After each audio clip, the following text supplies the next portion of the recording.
Citizens for Cambridge has been a citizens group here for many years, and we focus on local issues, things that we're wanting to see happen or not want to happen. And it's been very successful being able to relate to the different political worlds and around here. The way it originally started was my wife and I moved into this condo just after it was built, and that was the beginning of the opioid crisis. It was just happening, and we came from the suburbs, and we didn't realize all of the things that were going to happen around drugs and dealers on the street and so on. And we had security issues. We had a number of things that really surprised us when we moved into town, you might say, from more of a suburban existence. So that tweaked our interest in trying to help, rectify that or do some things with that, and it's really just grown from there. Today, we're involved in a lot of different topics. Affordable housing, supportive housing, of course, is huge.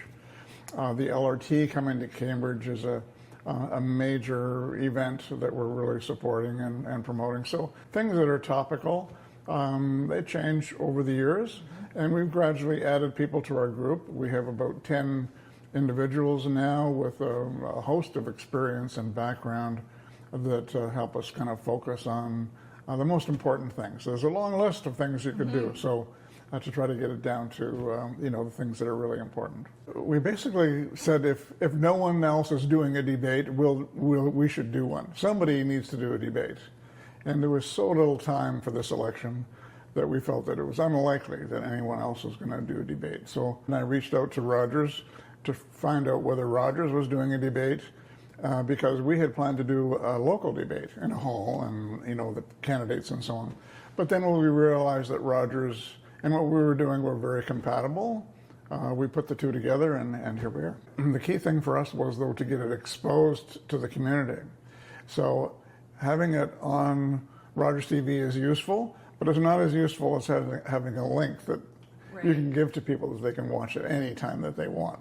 So we'll use our resources as much as we can to try to expose that opportunity to the community so that more people get to know more about the different candidates and make a more informed decision on who they want representing them at Queen's Park. We tended to focus on local issues. We're not expecting our local member of provincial parliament to tackle the deficit. This is above their pay grade, but they'd be part of it for sure, but it's not what we're really focusing on. So we would like to see more local issues. What kind of representation can we expect from our elected individuals to represent the local challenges that we have? We have serious issues with encampments, homeless numbers. Of course, this is happening everywhere, but these are all very relevant local issues. And so we're hoping that we can help people pick, logical people to take these kind of issues forward. A candidate to be elected today really needs to have their fingers in a whole bunch of spots at the same time. So we're trying to do that with these debates, that there's a broad coverage of topics, and we're not going to spend an hour focusing on encampments. It's one of many local issues. So what we're really looking for is as powerful as possible a voice to stick up for Cambridge. I mean, Kitchener and Waterloo are fine, the region's fine, but this is all about Cambridge and our specific concerns here and our objectives for the future. So it's not all bad news. We've got a huge amount of terrific things to talk about, but that's generally not what's talked about in election time. You're looking for help to try to improve this or improve that. And we would look to the individuals that are elected to carry our voice to Queen's Park and within their party and within the overall government to try to influence as best they can. So I think the power of that person personally is something you can really only get from a debate. You're not going to, write-ups in the paper just don't do it. You'll probably find a lot of agreement between candidates on certain issues. There isn't going to be a lot of difference, I don't think, between the local folks that are running in this election. So you're interested in their answers, of course, but they're more than likely they're going to be on the general same wavelength. The real issue is which is the individual that you think is best positioned to carry that message forward? Well, of course, the number one item is voting. It doesn't really matter so much who you vote for, it's that it's your voting. I mean, the turnout for elections, not just in Cambridge, but everywhere, is really abysmally low. And that's unfortunate. It's the democratic deficit that people talk about. A small percentage of the population really elect our leaders. That seems really wrong to me. And particularly with the provincial election, and it's not going to be long, there'll be a municipal election as well. These are elections that are critical to our lives here. I mean, the decisions that these folks and this level of government make are directly related to what's happening in Cambridge.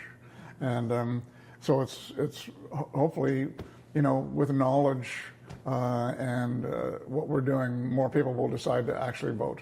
Of course, there's advanced voting, there's mail-in voting, there's lots of different ways to do it. But voting is number one. We have democracy. Part of our obligation is we don't have to do much. We just should vote. And so it's important that we take ownership.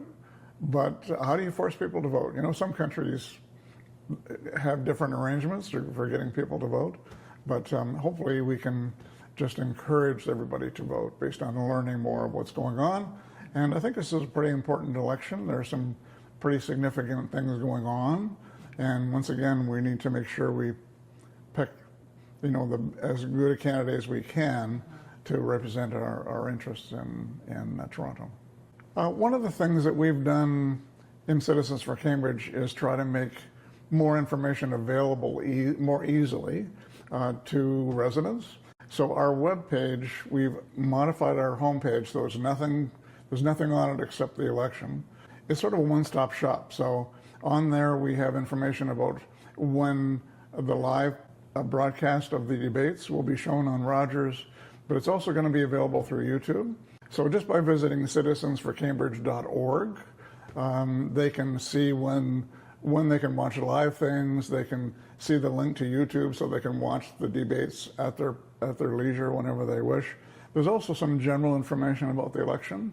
Where do you go to find out information about all the candidates? I mean, if there's 5 candidates for the Cambridge riding, so it takes quite a bit of time to find each of their websites and look around, and that makes it more difficult. So right on our website, you can go there and see where these recordings are, but you can also link directly to the individual candidate's website, so you can poke around and more easily compare and get more information.